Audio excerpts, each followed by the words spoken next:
Okay, imagine capturing the power of a literal star. Not a billion years from now, not in some distant sci-fi movie future, but right here, in your lifetime.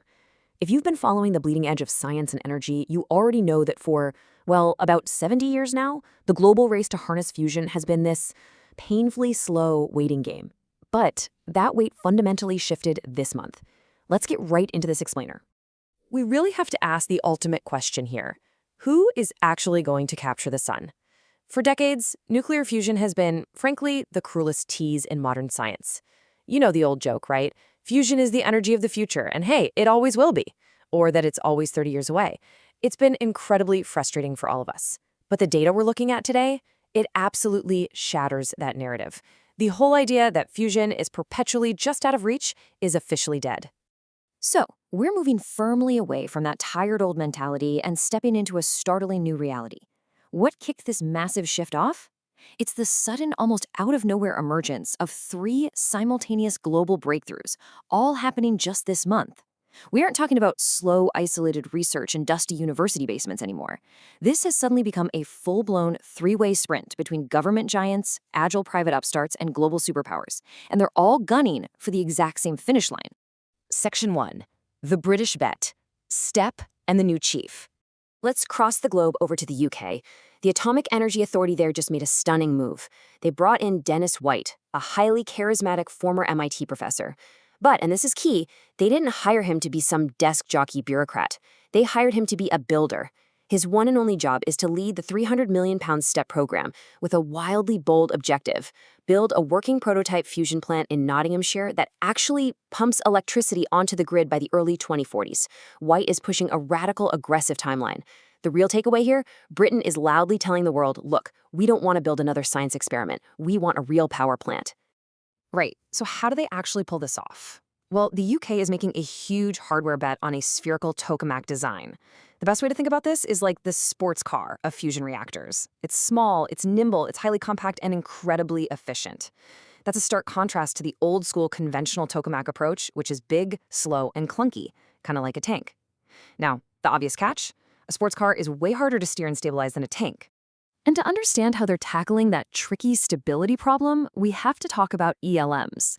Inside these reactors, you get these massive plasma eruptions.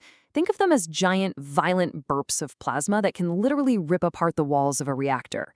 And obviously, if you can't stop the ELMs, you absolutely cannot run a functioning power plant. Well, just days ago, Britain's MAST Upgrade machine reported a literal world first. They proved they can use these tiny, precise magnetic coils to successfully suppress those ELMs. Basically, they just solved the steering problem for their sports car right while they're building it. Section 2. China's silent quantum leap, breaking fundamental limits. Now, while the UK is hyper-focused on prototypes, China's artificial sun, the East facility in Hefei, has been quietly playing the very long game since 2006. And last week, they announced something truly extraordinary. See, for decades, physicists have slammed into a hard physics barrier regarding plasma density. They literally called it the density limit because everybody just assumed it was an impossible ceiling. But China, they systematically broke through it. They're now operating totally stable beyond that limit in what they're calling a density-free regime. Even when pushed to absolute high extremes, the East reactor remains perfectly stable. To put this into perspective, think about a standard gas stove in your kitchen. If you crank that flame up way, way too high and too fast, what happens? It just blows itself out, right? That has been the agonizing reality for fusion for decades. You need unbelievable heat and density to make it work, but push it a fraction too far and you lose the entire reaction. Well, the East facility essentially just figured out a revolutionary way to turn that stove's flame much higher without it ever blowing out. This isn't just some minor technical tweak. This is exactly why it matters for the future of global energy. It triggers a wildly powerful chain of events. Step 1, higher plasma density. That leads directly to Step 2, which is vastly more atomic collisions inside the reactor. And more collisions, that leads straight to Step 3, exponentially more energy output.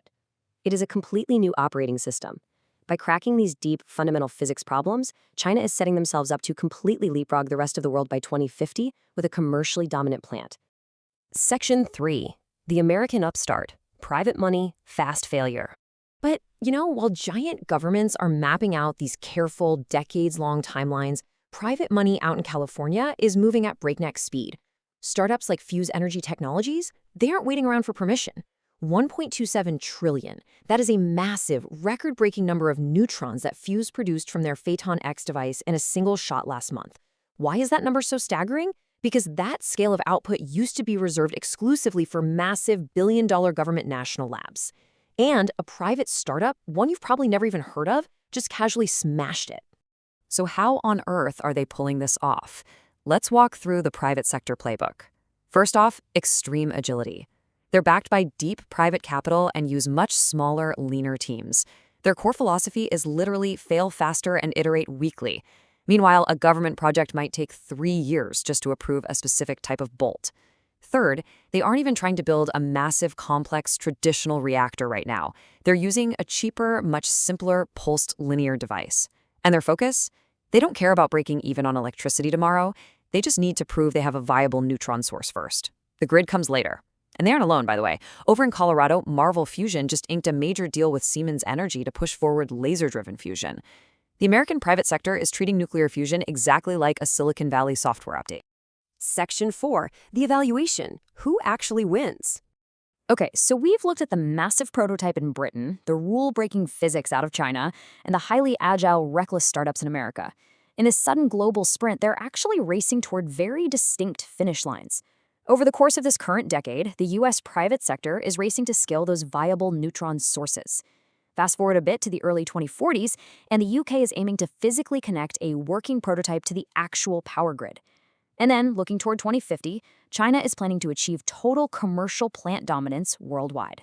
But here is the big twist, and it's absolutely crucial. This is not a zero-sum game at all. Britain is currently winning the prototype race. China is winning the deep physics race. And America is winning the rapid commercialization race. Every single private innovation that fails or succeeds out in California, and every density breakthrough that comes out of a lab in Hefe, it all feeds right into a shared global physics dataset. They are all answering different, incredibly vital parts of the exact same test. Because when we step back and do our final check on why all of this actually matters, we realize the real race isn't against each other, it's against climate change. That old, cynical myth of fusion being a distant, impossible dream, it's dead. What we are looking at right now, across the US, the UK, and China, is a highly tangible, incredibly urgent, global construction project, which leaves us staring at one singular, awe-inspiring deadline, the 2040s, the decade of fusion. Really think about what that means for human history.